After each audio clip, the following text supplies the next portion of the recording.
بھائیو انسان اور خطا لازمی ہے، اگر معاف کرنا نہ سیکھا تو ہم خود ہی دکھی ہو کے رہ جائیں گے۔ لوگوں کے زخم بھلا دو، اللہ پہ ڈال دو، اللہ صلہ دے گا، زندگی پرسکون ہو جائے گی۔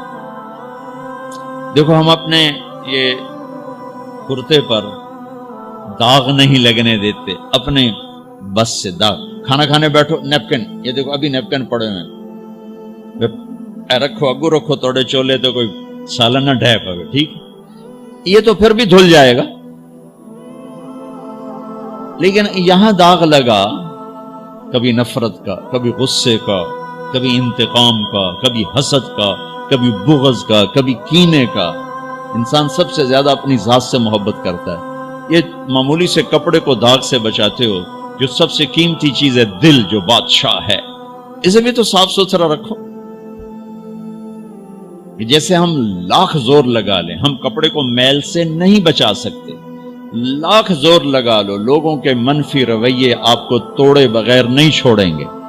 لہذا کیا کرو؟ نبی والا معاف کرو، معاف کرو، دل کو صاف کرو، دل کو صاف کرو، دل کو صاف کرو، صبر کرو، معاف کرو۔ صبح و شام اس دل میں کسی کی نفرت نہ آنے دینا، کسی کے لیے بغض نہ آنے دینا، کسی کا کھوٹ نہ آنے دینا، کسی سے کینہ، غش، سارے الفاظ کو اپنے اندر سمیٹے ہوئے۔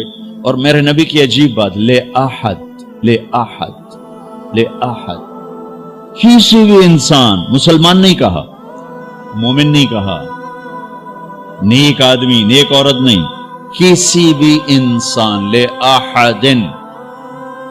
آج لے احد 7 ارب انسانوں پہ بولا جا رہا ہے۔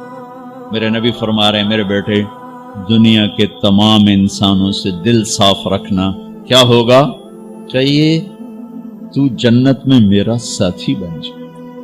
تو بھائیو بہنوں، ایمان کو مکمل کرنا ہے تو صبر کرنا سیکھو، معاف کرنا سیکھو، چپ رہنا سیکھو۔ ساز خاموش ہیں، فریاد سے معمور ہیں۔ جواب دینا تو کیا مسئلہ ہے، عقل چپ رہنے پہ لگتی۔ کوئی ابھر جائے، بیٹا ابھر جائے، بیوی ابھر جائے، خامد ابھر جائے، چپ ہو جاؤ، گزار دو اس طوفان کو۔ واپسی میں ایمان کی وہ اللہ حلاوت مٹھاس دے گا، ساری زندگی محسوس کرتے پھرو۔ یہ صفت بھی معاشرے میں کوئی نہیں، نہ کوئی معاف کرنا جانتا ہے، نہ کوئی صبر کرنا جانتا ہے۔ اللہ تعالیٰ نے سورہ یوسف جیسی کہانی اور کوئی نہیں سنائی۔ خود اللہ نے کہا، نحن نقص علیک احسن القصص، میرے محبوب آپ کو سب سے خوبصورت کہانی سنو، سب سے خوبصورت کیا ہے؟ یوسف کی کہانی۔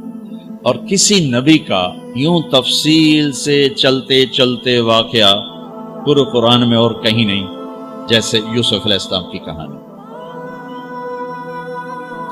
یوسف علیہ السلام کے بھائیوں کے ظلم کی وجہ سے 40 سال ان کو در بدر ہونا پڑا، 40 برس گھر سے جدا رہے، پھر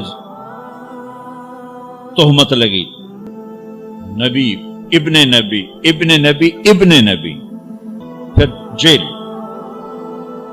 309 سال، بضع سنین۔ جن بھائیوں نے یہ دکھ پہنچایا تھا ان کے ساتھ کیا ہونا چاہیے تھا؟ میں صرف ان کا اب جملہ بتاتا ہوں جو یوسف علیہ السلام نے جب اپنا تعارف کا، جب بنیامین کو روک لیا، آپ پیچھے بھائیوں نے جا کر بتایا کہ بنیامین نے چوری کر لی تھی، اس کو وہ روک لیا ہے وزیر خزانہ نے۔ یعقوب علیہ السلام نے فرمایا کہ نہیں بیٹے، میرا یہ خط لے جاؤ اور اس کو دے دو تو وہ امید ہے چھوڑ دے گا۔ تو وہ خط ایک بڑا دردناک، وہ بڑی تحریر تھی، لکھا تھا عزیز مصر کے نام، ہم انبیاء کی اولاد شروع سے ہی آزمائش کی بھٹی میں ہیں۔ میرے دادا کو آگ میں ڈالا گیا، میرے چاچا کو چھری کے نیچے سے نکال، باپ کا لفظ آتا ہے، میرے باپ کو، چاچے کو بھی باپ عربی میں کہتے ہیں، چھری کے نیچے سے نکالا گیا، میرے بچے کو مجھ سے چھینا گیا، آج 40 سال ہو گیا، مجھے اس کی خبر نہیں، تیری بڑی مہربانی میرا بیٹا واپس کر دے، ہم چور نہیں۔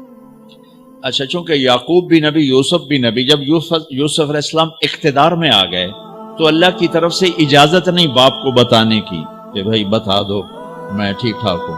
خاموش ہو خاموش.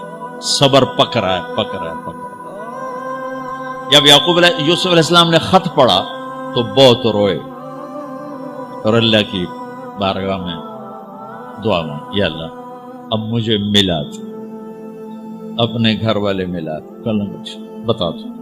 پہلے روکا ہوا کہ اب بتا دو. تو یوسف علیہ السلام نقاب اوڑھتے تھے, اپنے حسن ایسا تھا, نقاب اوڑھتے تھے کوئی فتنے میں نہ پڑے.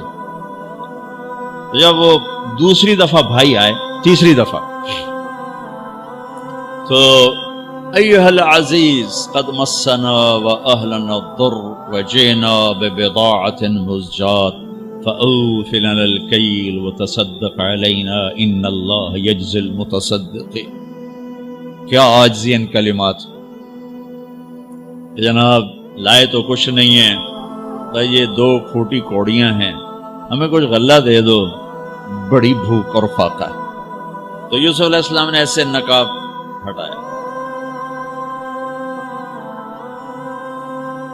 ایک دم انہوں نے یوں دیکھا, ابھی پہچانا نہیں. میں یہ جملہ بتانا چاہتا ہوں کہ اللہ سبحان انبیاء کے اخلاق کیا ہوتے. مجھے کیوں سنا رہے, آپ کیوں سنا رہے ہیں؟ کہ ہم اس کو پیچھے چلنے کی کوشش تو کریں. کیوں بد اخلاق ہو کے مرنا چاہتے, کیوں لوگوں کے دل توڑ توڑ کے اپنی قبر میں جاتے ہیں. اسے ٹوٹنے دو, اسے اللہ اقبال کی قبر روشن کرے. تو بچا بچا کے نہ رکھ اسے, تیرا آئینہ ہے وہ آئینہ کہ شکستہ ہو تو عزیز تر ہے نگاہ آئینہ ساز میں. اسے ٹوٹنے دو, اس کے ٹوٹنے پر اس کی قیمت بڑی لگے گی. اس سے وہ فریادیں نکلیں گی جو عرش کو ہلا دے گی. جو ساز سے نکلی ہے وہ دھن سب نے سنی ہے, جو تار پہ بیتی ہے وہ کس دل کو پتہ ہے. اس سے وہ نغمے نکلیں گے کہ اللہ کے عرش کو ہلا دیں گے. اپنے آپ کو توڑ دو, دوسرے کو مت ٹوٹنے دو. اپنے آپ کو توڑ دو, اپنے آپ کو توڑ دو کہ کائنات کا اٹل قانون ہے, ٹوٹ کے چیز بنتی. یہ کتنی دفعہ یہ توڑا گیا, پھر اسے جوڑا گیا, پھر یہ روڈ بنا ہے. یہ کپڑا کتنی دفعہ کٹا پٹا اور پھر جا کر زیب تن ہوا ہے. هل علمتم ما فعلتم بیوسف واخیہ اذ انتم جاہلون. یہاں جو انہوں نے کیا تھا اس کے مطابق جملہ ہے قد علمتم ما ظلمتم بیوسف واخیہ اذ انتم عامدون. اب میں دونوں کا فرق بتاتا ہوں. یوسف علیہ السلام کو کہنا چاہیے تھا آئیو نا ذلیل ہوتے میرے اگوں, لگ گیا نا پتا تو انہوں. تم نے جو میرے ساتھ ظلم و ستم جو تم نے میرے اوپر ڈھائے اور جان بوجھ کے تم نے مجھے گھر سے بے گھر کیا, آج اس کا مزہ چکھ رہے ہو کہ نہیں چکھ رہے ہو. یہ کہنا تھا قد علمتم, تمہیں سارا پتا تھا. تم نے مجھے گھر سے نکالا, کنویں میں ڈالا, بازار میں بکا, تہمتیں اپنے دامن میں سمیٹ کے جیل میں گیا. یہ کہنا تھا. واہ واہ, یوسف علیہ السلام پہ قربان جاؤ. هل علمتم ما فعلتم بیوسف واخیہ اذ انتم جاہلون. مجرم کی طرف سے صفائیاں پیش کر رہے ہیں مدعی. آپ بے خبری میں حل وہاں بولا جاتا ہے کہ مجھے پتا ہے کہ جو بات میں عثمان کو کہنے لگا ہوں اسے معلوم نہیں. اردو میں ہم کہتے ہیں عثمان تمہیں پتا چلا, ابو بکر تمہیں پتا چلا. یہ ہے ہمارا محاورہ. تو عربی میں حل. میرے بھائیو آپ کو پتا نہیں چلا تھا بے خبری میں. ما فعلتم, فعلا عربی زبان کا سب سے کمزور لفظ ہے. تھوڑا بہت یوسف کے ساتھ اور بھائی کے ساتھ کچھ معاملہ ہو گیا تھا, نادانی میں ہو.